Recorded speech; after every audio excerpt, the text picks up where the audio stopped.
Hi, this is your host Bharti, and welcome to another episode of Mainframe Matters. And today we have with us once again John Mertic, director of the Open Mainframe Project. And today we are going to talk about Open Mainframe Project mentorship.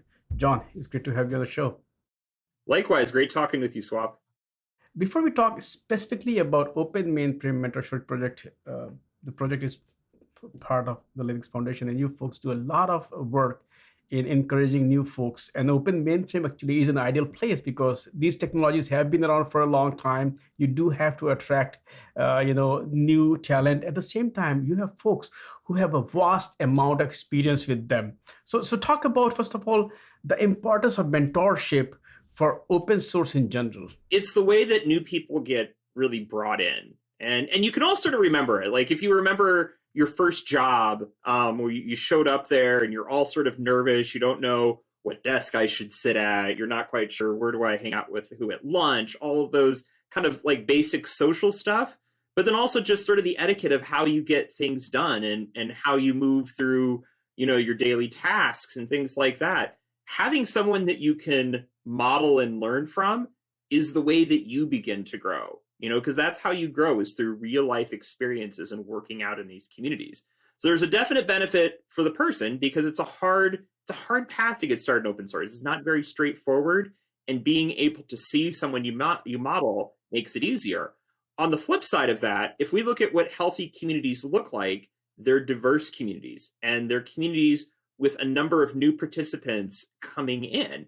And one of the biggest challenges in open source today is burnout. And where that kind of keeps coming back to is you have these big maintainers that really steer and help run the project, and they end up needing to burn the candle at the both ends of the wick, as they might say, and get involved in coding and get involved in code reviews and then get involved in strategic stuff, and having to deal with all sorts of feedback and things in the community can just burn them out. And you end up getting into an area where you have this, single, fulcrum within your project to get things done. And, after a while, you just tap out that resource. Those people think, I can't leave. I can't take a vacation. I can't walk away. Or maybe this technology just isn't interesting to you at all. You're sort of setting this project up for, a bad cycle. And so that's one thing I work with a lot of project communities on, is just thinking about how are you bringing that next group in, because that next group is what helps carry it forward and lets you as a maintainer then step back and let that next generation move it forward. So it's a really, really important part of a healthy project life cycle to always be bringing new people in, and especially bringing them in leadership roles. No, I mean, the way you explain, I think that for any open source project, it's very critical to have a kind of such a mechanism in place. So it's not just, you may get exhausted, tired, and then life takes its own course, so whatsoever reason. And so many people, so many organizations rely on those projects. So suddenly a gap could be disastrous. And of course, I was talking to Greg and Linus once in a while that, it allows them to go on vacation also. I mean, their vacation actually is always with a laptop. They're never without that. They're still working from there. But the thing is that you do get, like Word will not fall or collapse tomorrow just because you did not see a patch and you did not update it.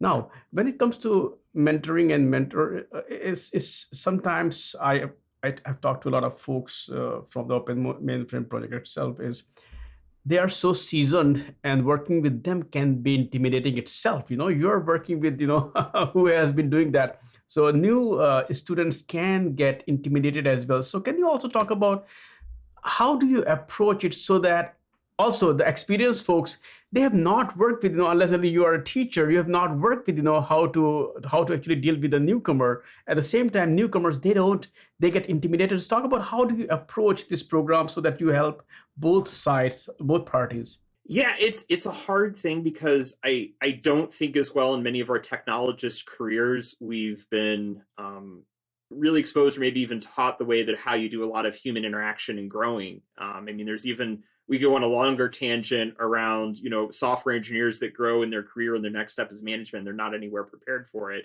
This is in a lot of ways sort of the same thing. And what I've always seen it really come down to is how do you build sort of relationships with one another and get sort of past some of the preconceived bit of notions. And, oftentimes it can be just really, really, really simple things, such as, for the mentee of trying to help them get over, their intimidations from mentor is, maybe sometimes the mentor coming and asking them questions about stuff and showing interest in what they're doing, and trying to understand a little bit of their background. I remember years ago, one of my first big forays in open source, there was a big name of somebody in open source I've never met. And I ran into him. We were going to dinner with some mutual friends. And he looked at my phone, and it was like right when Android phones were first coming out, and he was checking it. He's like, "Oh, I've not seen this one. This is really cool." And looking at it, and all of a sudden, like that exercise in itself was just disarming, because then it became from somebody like, "Oh, there's this like big big notoriety, big this that I can't approach," and it came down to like, "Oh wow, they're just like me," and all of a sudden, things just start to become a little bit easier. So I think there's that big piece of it. One. I think another thing is understanding sort of like where the expectations of each person is coming from, and understanding that each person has some strength and each person has weaknesses. For someone who could be that seasoned person, like you mentioned, they might know the technology back and forth, but maybe they're not the best way of, articulating pieces. Maybe they're, maybe some of their project management halves are missing. And maybe that's where a mentee can come in and help fill that. And as they're working through their mentorship, their way of keeping the project organized and keeping things updated, maybe that's something that just connects with the mentor and like, oh, wow. But at the same time, the mentor has to be open to seeing that. They have to be okay with, they're not going to know as much as I do on the technology, but they're going to know all of these things that I don't know, and being able to sort of show that mutual appreciation. So yeah, I think it's a really interesting thing of just understanding who each other are and understanding each other's strengths and weaknesses, and being open to hearing that and being open to seeing that, and seeing sort of where those gaps are, and having appreciation, and also having appreciation to sort of teach and sit down and work with them. Excellent. Now we have kind of like established the foundation of mentorship program. Now let's talk specifically about the Open Mainframe Project, mentorship program. What it is, what is the goal, and yeah, let's start there first. Yeah, and the mentorship program was actually the program that really got kicked off in the early days of the Open Mainframe Project, because there was this big identified issue of, there are tons, like you said, of tenured people in the mainframe world, tons of great real world experience, but these people were towards the back end of their careers, and there wasn't as many people coming into newer mainframe jobs. We saw them going to cloud, web dev, other technologies that might be a little bit more flashy, but they were not as much going into mainframe. And so the question was, why is that? How can we help bring more of these students in? And there have been a lot of different attempts at this over time, but another thing that the mainframe community saw was the future for them was going towards open source.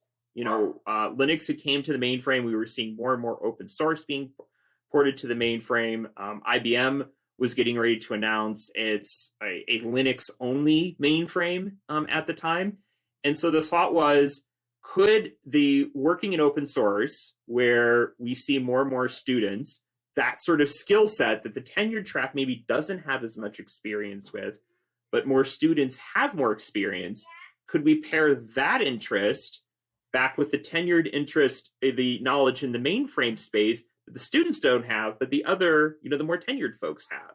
And that's really where this program was born, was let's get these people that really understand mainframe. Let's get students that understand open source and work in different areas. And in our first year, we had some really, really cool results. We had a Linux distribution ported to the mainframe, Alpine Linux. We had contributions upstream to various open source projects. And it did a couple of really interesting things out of the first year. I mean, one, it showed students that there was job opportunities. And matter of fact, out of that first class, I think we have a handful of people that either were employed in mainframe right then after their mentorship or soon thereafter. And it also sort of changed the perception of the mainframe world that there are people that really will get into this technology and have the same appreciation that they have for it. Once they're brought in and they're exposed to it, there was always this, oh, geez, it's mainframe. People aren't going to be as, they have this inherent bias. But the first students that went through is like, this stuff's amazing. Like, we had a lot of fun. This was really good. And I think in a way it really helped the mainframe community come around to like, this is how we can engage with these folks. Like, we show them the technology and they'll be just as excited as we are. So that was really where it started to come to be. And as more and more as the Open Mainframe Project sort of moved from a sort of a singular project to more of an umbrella, similar to like a CNCF or a OpenJS Foundation, we saw some of our hosted projects use the mentorship program, and that's, I think, where we're predominantly seeing it as a way to bring new students into their projects, which are also bringing new students into the mainframe world, but they're rooted in our project's technologies, which is helping set forward their workforce going forward. Can you also talk about from historical perspective, for how long this mentorship program has been around? So this will be our 8th class of mentees. It's been around 7 years. We started with the summer of 2016 with our first set of mentees, and we've had a growing set every single year since then, with our largest classes these last 2 years of about 12, and I think this year 15 students that have been a part of it. What is your outreach kind of strategy to reach out to new, folks who can be potential mentees? So we do it through, I think, 2 mechanisms. One is just through the online outreach through our website. The last couple of years, we've been using the LFX mentorship program, which has brought a lot of interest in, because we've seen that as sort of a central place where mentees that are looking for mentorships in open source are going to. But we also have a rather large university and academic partnerships as well, with schools like North Carolina A&T, East Carolina University, Virginia Commonwealth University, and a number of others that often have mainframe programs in it. And we partner with them as well to showcase to their students. And matter of fact, we even have some students that come into our mentorship that just do it for class credit. They do it as a part of their class project. We have students at Virginia Commonwealth and Western University of Ontario that do exactly just that. So there's a number of different ways that students are finding from it. And we've also found it also creates a little bit of a word of mouth. We've had students that have completed the program, and then they tell their classmates and their peers about it, and then they apply. Or we even had one situation here with a student in Nigeria that did the program and told his brother about it. And then the next year, his brother applied for it. So we've also seen a really large word of mouth, which has got more and more interest out. Excellent. I just want to go a bit deeper into the student participation. If you can, just a bit explain, how do you work with university, or how students can participate? Yeah, so students, they work where they're at. So it's a completely remote mentorship. And they work with mentee or mentors that are also remote. They might be, at their company sites or whatever. And so it's an entirely virtually ran mentorship. One of the key things that we see as success in it is not just the mentor-mentorship bond, so building that working relationship, but also the mentee's ability to really be a self-starter. And this is often kind of a first time for some of these students. They're very used to in a classroom setting that the professor gives them their assignments, they give them a deadline. It's kind of a very linear process. Here, the mentor and mentee, the mentors will put up all of the mentorships available in sort of the high level. But then what happens is the mentor and mentee will sit down after, they've kind of honed in and say, hey, this is the mentee that I want to work on my mentorship this year. And they'll work through the details of what it looks like what are the deliverables? What should be coming each week? All of those things. And what's kind of cool is that the mentee has sort of skinned the game with it, and they can help direct what that is. They can, say, hey, I'm looking at this here and this piece of work here. I think this might be a 2-week sprint for me to get done. Maybe this one I can get done in 3 days. But it really leaves it to the mentee to be helping drive the direction and the pace. And the mentor is not there to sit there and sort of tell them what to do. It's not like an internship or something like that you might classically think of as like, I'm doing these 3 things, and oh, by the way, go get my coffee. It's this mentee is figuring it out. They're needing to be resourceful. They're needing to understand sort of the dynamic of the project around it, and they need to be communicative. And And if you think about it, Swap, those are the skills that a good, not just a programmer, but anybody, even folks in your line of work, if you run into somebody who's a self-starter, you snatch those people up right away. Right. No, very well said. And that also kind of, leads to my next question, which is more or less like if I ask you, what advice you would give to somebody who is either, is starting a mentorship or who would like to apply for it, so that, once again, they are fully prepared, what the expectations are and what they should, so that they both parties get the most out of it. So I think for a mentor that is looking to put together a mentorship, I think the first thing that they would really need to do is get kind of a clear idea of what they're looking to accomplish with it. Start to put together, and it doesn't need to be a super detailed plan, but a sense of, this is the problem, this is sort of what our outcome is looking like, and start to put that together so a mentee can look at it and understand it. I think another thing that a mentor really has to do is to understand that they have a deep understanding of this technology. The mentee is not going to have that, and it's going to take a little bit to come up to speed with that. So there's a piece of it that, what should a mentee do as pre-reads? Are there courses they should take? Are there things that they should work on? Is there books they should read? Is there, other documentation, things that they should be aware of? All of those that a mentor should really start to consider as they're putting that together. And also, they might know what a mentor might know what their own velocity for getting things done are. They need to kind of like pare that back a little bit and say, you know what, a mentee is going to have a different pace at it. They might be real slow to start, but then they might really take off. So I think having a little bit of understanding that, you don't want to give them the most difficult assignment in the world. You don't want to give them also the easiest, because you don't want to bore them to death. You want to give them somewhere in the middle so it's interesting to them, but you also want to have enough, lacks in there that they have a path to be successful, because that's really what you're wanting them to do, is to see that they can be successful. So I think that's, if I'm a mentor, that's what I'm thinking about. If I'm a mentee, you spend time, you read a lot of these requirements, you read the mentorship, you understand what it's about, you ask questions. Mentors are going to be really interested in people that are going to be interested in what they're working on. So the more that you're asking those questions, not only is your name sort of getting top of mind to that person, but at the same time, you're showing that you have a lot of interest of what they're doing. And also, as you're doing sort of your application, I think the more and more that you can talk about, your experiences, how you approach projects, all of those things, and really being able to show a lot of those interests and help paint a picture. Because again, this person, the most they're probably going to meet you is a Zoom call. So they're not going to know much more about you. So the more that you can show that portfolio of your work, how you approach things, your background, the better. So I see mentees that are more successful. They take that time to build that out. They'll be the ones that will have the longer application, but they're doing that because they're really trying to paint that picture. And even a mentor will look at that and say, wow, this person is really invested. They're not just, sending a whole bunch of applications out and see what sticks. They're putting the time into it because they care and they really want to land this. And that means a lot to mentors. There's a bigger problem that is going on, which is like a huge gap in supply and demand of, skilled folks.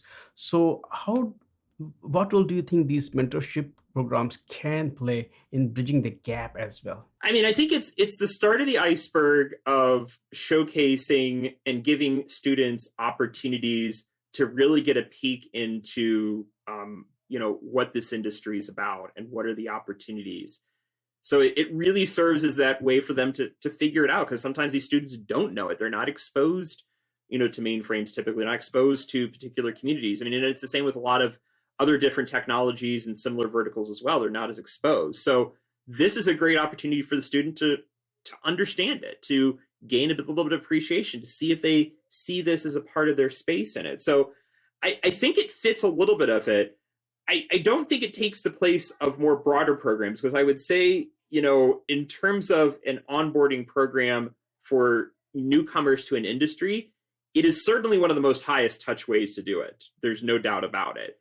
If I see a community, this is part of a series of programs that helps get people involved, everything from, training to good solid documentation to certification programs and things like that that help get students more broadly, aware and help sort of define a little bit more of what that workforce is. But then I see these as sort of these opportunity mentorship is sort of that next step that's starting to come with that, and a paired opportunity to that, to say, hey, here's a way that I can get in here and start making an impact in this area and get my name known in it. That's where I sort of see this in here. So it's, to me, it's sort of like a piece of a puzzle to closing the skills gap. And it can be a really effective one if used really well.